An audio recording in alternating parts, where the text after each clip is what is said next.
Hey boys and girls, it's beer o'clock in the morning, and I'm all dressed up spiffy today because I'm about to talk about my favorite male human being on the planet, Stevie Eiserman, because it's Tampa Bay Day today. But before I do, a word from our sponsor, Jaime's Body Lube. Great for when you've got cuckoo on your fibula. There, I said it. Okay, so Tampa Bay has been just on the cusp of winning a cup for quite a few years now. You've got excellent forwards, of course, Stamkos. Uh, the second line center has been a bit of an issue. They've had Phil Pila, who has been, it's probably more for the third line role. Johnson has been good, and that one playoff he was exceptional. But honestly, I don't know if I would want to go with him as my second line center trying to win a cup. I hate to say it. I'd rather him play on the wing and have a much bigger center. And he can play the wing fine as well. On the wing, you got great wingers in Killorn and Palat, and of course Kucherov. I mean, you've got fantastic depth on the wing. Forwards in general, they're pretty stacked. They're pretty solid. Right down to their third line and fourth lines are excellent. Boyle is probably one of the best fourth line centers in the league. Extremely underrated player. Still to this day, he can do a lot of things. He can play up and down the lineup really well. Their problem has been defense. And a lot of people don't talk about that, mostly because they have Hedman and Stroman, which is fantastic top two. But from there on, it falls off pretty good and has for quite a while. Garrison is above average to average defenseman. Coburn, same thing. Nestorov, like they're pretty vanilla, and I think have to be much better in order for them to actually win a cup. It's why I haven't picked them to win the cup yet, and I'm still not picking them this year because their D just isn't up to par. And unfortunately, they have a lot of money in them too, so it's kind of hard to get to improve in that area. Stevie Eiserman, being as Stevie Eiserman is, though, he'll likely find a way to trade some of those forwards or Bishop or a package to get some D. Talking about Bishop and Vasilevsky, I really thought Bishop was gone last year, and so did he, actually. I guess they had a trade with Calgary and it fell through.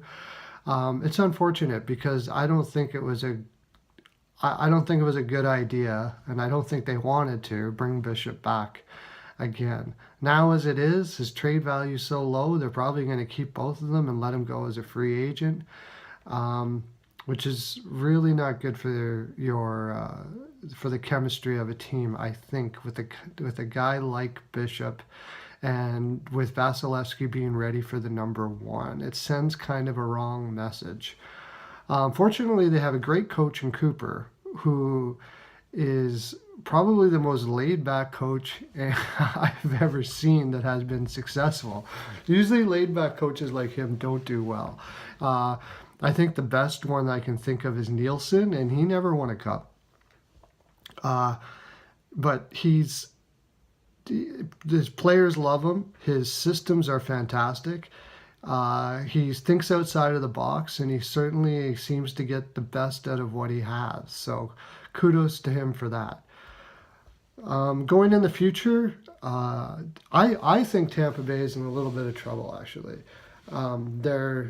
Their best players are getting paid fairly well, and they're not really bringing up all that many prospects right now. They were drafting really well and bringing up prospects, but it's kind of went dry. They're in danger of being in limbo here right away, where they're just not good enough to win a cup, but they're not in a position to start trading off guys to bring in prospects either. The hard part being is the market that they're in. Tampa is a tough sell, but they're selling actually fairly well considering they're a tough sell. But in order to keep it going, they kind of have to be competitive or even better than yet cup contenders every year. And they are a cup contender. Um, Especially if Vasilevsky reaches the peak reaches where it looks like he's going to.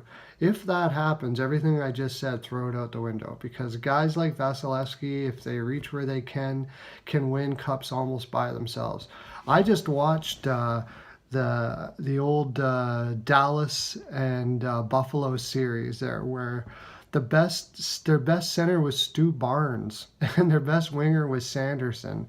If you guys probably, a lot of you probably don't even know who those people are, and for good reason, because they weren't the greatest players in the world. Well, I mean, as far in comparison to what you would normally need to make it to a final of the Stanley Cup, they had like Smelik and oh, I barely can remember their defenseman. Defense McKee.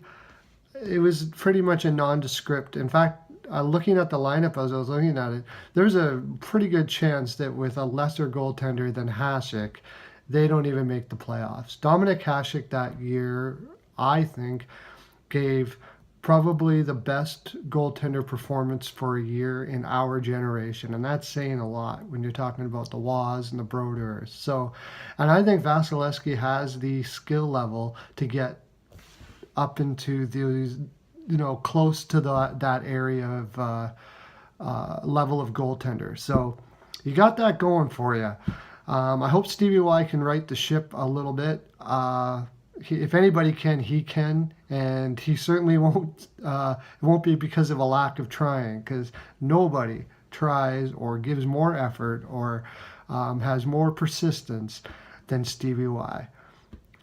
Well, Tampa Bay fans, that's my 42, and thanks for coming out today. Have a great day.